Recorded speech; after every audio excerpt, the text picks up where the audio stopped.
Hey, what is up everybody? This is Stephen Breach coming to you here today. We just had the NXT Brooklyn Takeover 2 tonight with a brand new NXT champion. It looks like Samoa Joe is going to be hurt.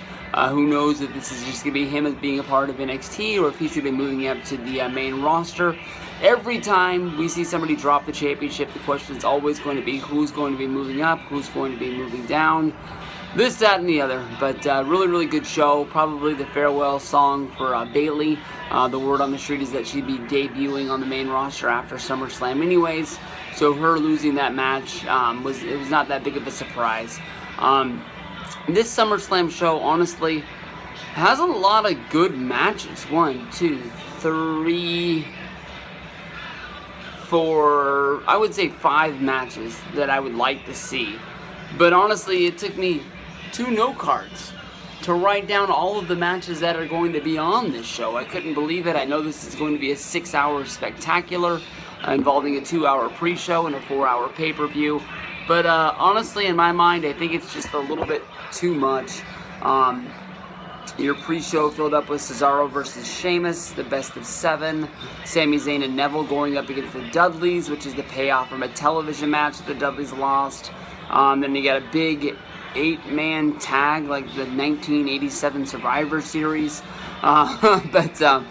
It shows that SmackDown cares about tag team wrestling. So if you're into tag team wrestling, like I've been talking about for a long time, this is a match to show you that SmackDown is the home of tag team wrestling. You got American Alpha, who should be your tag team champions. I don't know why you're not kicking this show off with a match to crown the new SmackDown Tag Champs, but you got American Alpha, you get the Hype Bros, you got the Usos. They're going to be going up against Breezango, the Ascension, and the Vaudevillains. I can honestly tell you that I didn't even know that the Ascension mattered enough to be put on a pre-show, but hey, they're there. If tag teams are going to be cared about on SmackDown and the Ascension can get a rub. It's been a while since they got moved up to the main roster after that long NXT tag title run. So we'll see if maybe they're going to care about them. The Vaudevillains look like they've really dropped a lot of stock since coming in and all that news coming out that Vince didn't like these guys and didn't understand them and didn't know what to do with them. I'll go do this. We'll do the pre-show real fast. Bam, bam, bam, bam. Even though Cesaro versus Sheamus is one of the matches that I really care about, I'm guessing that the heel's going to get the victory here. Sheamus will lead off for the 1-0 win in the best of 7. I'll take Zayn and Neville to get the win over the Dudleys, and I'll take the babyfaces, American Alpha, the Hype Bros, and the Usos to get the win in the pre-show to kick off SummerSlam. Then we go into your big show, Brock versus Orton, Balor versus Rollins, Cena versus Styles, which is sort of a surprise match because honestly I haven't been giving SmackDown any time at all. I didn't know that it was going to be here. They did the singles match that Styles won, then they did the 6-man tag with the Club, Enzo and Kaz, to sort of put them over, and the babyfaces were able to get the win. Now here we have, I guess this would be the rubber match, even though the Club's not going to be there, and Enzo and Kaz aren't involved either, but Rusev versus Roman is a match that's probably going to deliver, but it doesn't really matter because it's the United States Championship. Charlotte versus Sasha is going to be a fucking awesome match. And then I got a whole other page of matches that just New Day versus the Club, Enzo and Kaz versus Jericho and Owens, Miz versus Cruz, Carmella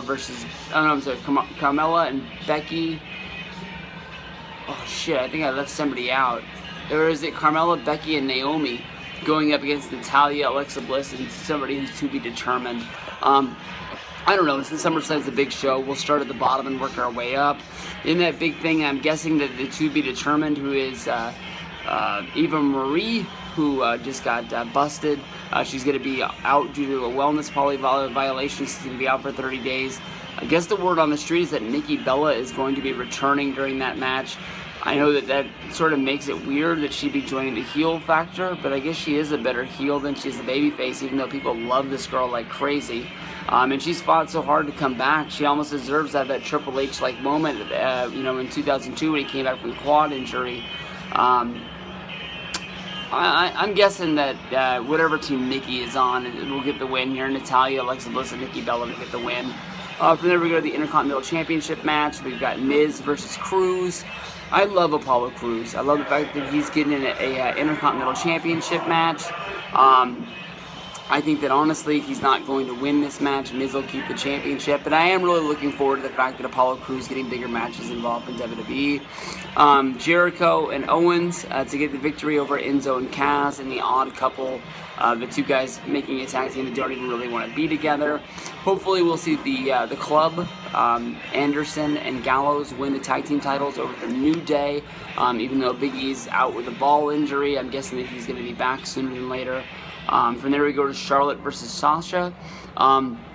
It scares me, the fact that they're doing the rematch at SummerSlam with the title win that happened on Raw. It gave Sasha Banks her moment, but it didn't give her as big a moment as you would really think that she really did deserve. And you know, to put over the fact of everything that she did with the Divas Revolution as well as NXT, the match is going to be fucking awesome. I'm scared that Charlotte's going to get the victory and Sasha's title run is going to be really small. But you can tell from the tap-out deal and from a lot of other things that Charlotte is somebody that is going to be WWE's Ronda Rousey. And I wouldn't be surprised if she gets the belt back.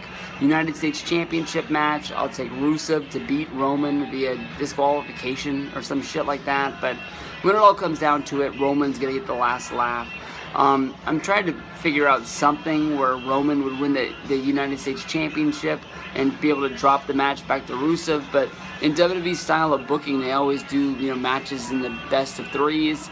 And it doesn't make much sense if they would do Roman versus Rusev and then drop the title back and then Roman wouldn't get another title shot. So, I don't know, the whole thing confuses me with him in the United States title hunt. Cena versus Styles is going to be a fucking awesome match. I'll take Styles to get the victory there. It's going to be fucking awesome. That's going to be a really good match. Ambrose versus Ziggler in the WWE Championship match, and the belt that doesn't matter as much as the Universal title. You know, Ziggler and Ambrose, two guys really do deliver. They're making the WWE title. Honestly, feel like it's the United States Championship or the Intercontinental title. I know I've been one guy harping for the fact that Ziggler has deserved a push for a long time, and here he is finally getting a championship match, and they've, you know, made the belt worthless to the point of putting it on SmackDown and basically saying that it's the B brand belt. That doesn't really matter, but I'm glad that they have two championships. It's going to mean that means something in the long run, but as of right now, you can really look at it and tell it doesn't really mean much. I'll take Ambrose to get the win there. Brock versus Orton will probably close out the show. Honestly, Brock gets the victory here. Does Goldberg show up? That's the big rumor. I don't really know. And then my big main event, the one match that I guaranteedly will watch, will be Finn Balor against Seth Rollins. It's going to be a fucking awesome match, I'll tell you that much. I'm really started to jump on board that Balor is actually going to get the victory. I know that I've made a couple of videos basically saying that Rollins will probably get the win here. But they really are trying to develop Finn Balor as the Demon King, as they said his name 7,000 times on Monday Night Raw.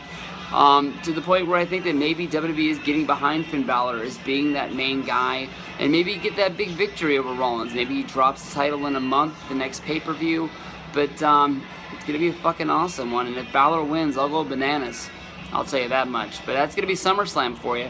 Not a ton of hype, a little bit of hype. It's going to be a pretty good show, I think.